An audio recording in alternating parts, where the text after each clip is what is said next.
October is National Pet Wellness Month to raise awareness on how to keep your pet healthy. Right now, pet obesity rates in the United States are rising and becoming a significant health concern for our furry friends. A survey from 2022 shows 59% of dogs and 61% of cats were classified as overweight or obese. Joining me this morning to explain more, Dr. Rachel Campbell. She's a medical director at Pet Wellness Clinic, and today she's sharing how we can actually help our pets lose weight.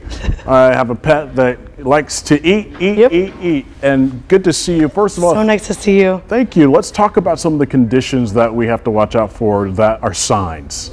So yeah, I was going to say I have a little laryngitis, so I'm the pinnacle of health to discuss general wellness, but yeah, the signs as far as weight control with your pets.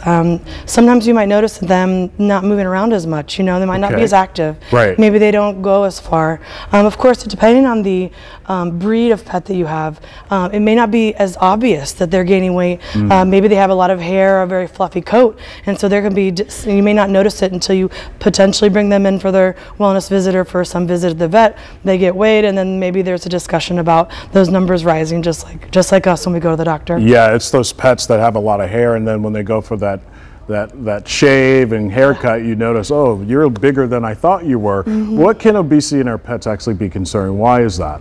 So again, it does depend on actually the breed of pet that you have specifically, of course, but there are certain breeds that, you know, dachshunds you think about a lot, older pets that are getting arthritis. There are major conditions that can affect their quality of life if they were to gain weight. Dachshunds can run into back issues, causing causing them to become paralyzed. Older pets can get to a point that their mobility is so bad, and we think that, you know, we're loving them and giving them food and making them happy, but sometimes if it's actually something that's contributing to a mobility issue further, heart disease, just like with people, of course, blood pressure, all those things, of course, can affect them as well in a really negative way. And the treats that you continue to give adds up to those pounds. Yeah, so I actually had a little Chihuahua. It was like a 5-pound Chihuahua came in.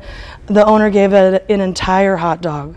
Oh. So it's like you eating an entire hot dog. So you have to consider the size of your pet, you know, and so that pet was sick. She got pancreatitis for a couple days, but she's fine. But you have to really consider that these little tiny treats seem very small to us, and even in a big dog, they can actually really add up when it comes to the actual size of the pet and the amount of calories they would actually need on a daily amount. Let's talk about how we can ways we can help our pets lose weight. So one of the biggest, most simple things that we actually do come across is measuring how much food that your pet actually gets. So portion control. Portion control. It's crazy. Diet and exercise, easier said than done, I understand, even for our pets, but you may look at the bag of dog food. It may recommend 2 cups a day. That's not 2 solo cups, right? That's 2 8-ounce cups. And that's a leveled off 8-ounce cup. That's not a heaping 8-ounce cup. So there's things like that, the basics of kind of measurement of your dog food or cat food that you're feeding that can really contribute. Of course, exercise and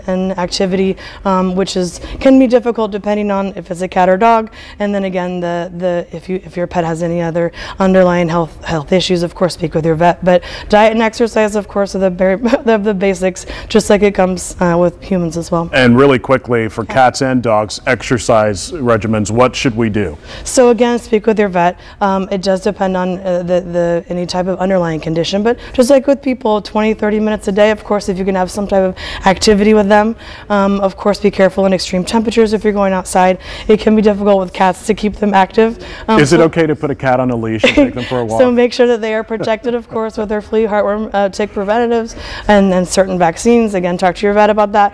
And it may not be as exciting for them as it seems like it's going to be. It's very cute as a picture. Realistically, I don't see it happen very often, but yeah, it depends on your pet. Rachel Campbell with Pet Wellness, thank you so much for coming on. Of course. You did well. Thank you. You did well. No problem. For more information and find all these topics discussed this morning, as well as information about keeping your pets healthy, just go to our website, fox59.com/links.